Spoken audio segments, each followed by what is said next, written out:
And good evening, folks. Welcome to another episode of Fintellectual Finds. I'm your host, Finn. Today's video is going to be short. I'm showing you some of the progress I've had with my tanks as I've started to try some of the recommended methods of hydroponics. More specifically, the sweet potato. It is a huge nutrient absorber.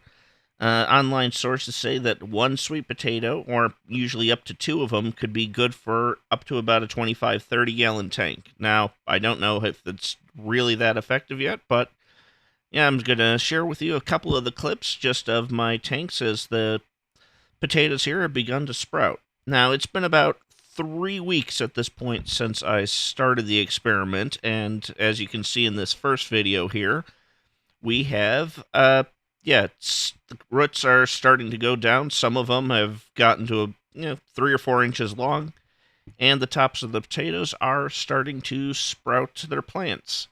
So this is at least a very promising start with the main tank here. This is the one where we've got most of the electric blue Acara spawn still swimming around, and well, if anything, the tank may not look the happiest for what some of you guys would say, since this is online and we're supposed to show our stuff here. But that being said, I did run the test on the strips, and the chemical levels are still fine. So a little dirty, but they are swimming and they're healthy right now. So that's the first tank with the baby electric blue Acara, and now we're going to see if we can just switch this over to the other videos as well.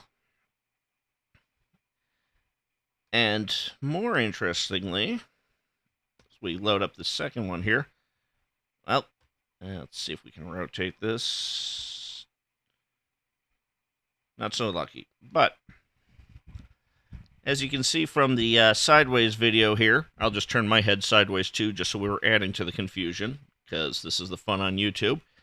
You can see here we have a 20-gallon tank, and we threw a sweet potato into the top of the tank as well. Now this one has a much more aggressive set of plants. The leaves are starting to sprout out of it with the vines, and as you can see from the near the top of the water column there, those roots have grown off particularly well. Now, something I also wanted to share with you with this with one last video on this as well is going to be the what happens if you accidentally break off one. I believe they're called the sprigs for the potatoes. So while I was cleaning my tank at one point, I had a little bit of a accident. Gravity wanted to take over, and we ended up with the top of the potato plant breaking off originally.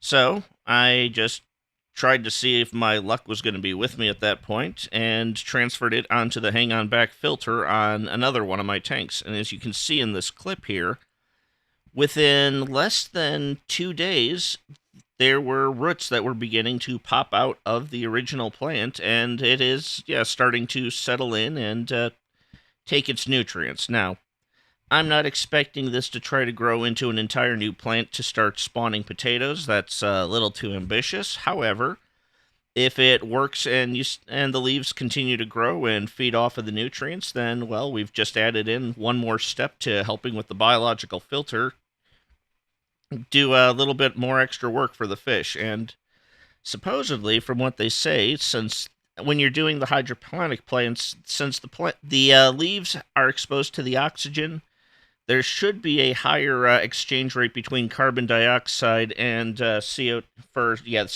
and oxygen. So we will see if that's the case or not. But anyways, it is good just to see that part of if you have an accidental issue with one of your potatoes and you snap off the vines, you can transplant them in the water, and they begin to try to grow and continue their cycle. So hopefully this is also going to be another little added bonus for keeping the tanks clean. So I just figured I'd give you guys a video, because we can always look for information online, but sometimes you just got to have those little clips for proof that people are actually crazy enough to do the stuff that they see online. So at least for 3 weeks in so far, sweet potatoes are seeming to be a good spot, and At least, yeah, I've still had to clean the tank, so I'm not going to say that I'm at the point to where it's a zero filtration effort yet, but it is looking promising, and they're doing well. So hopefully, this is just going to be one more step to keeping the tanks healthy and the fish happy.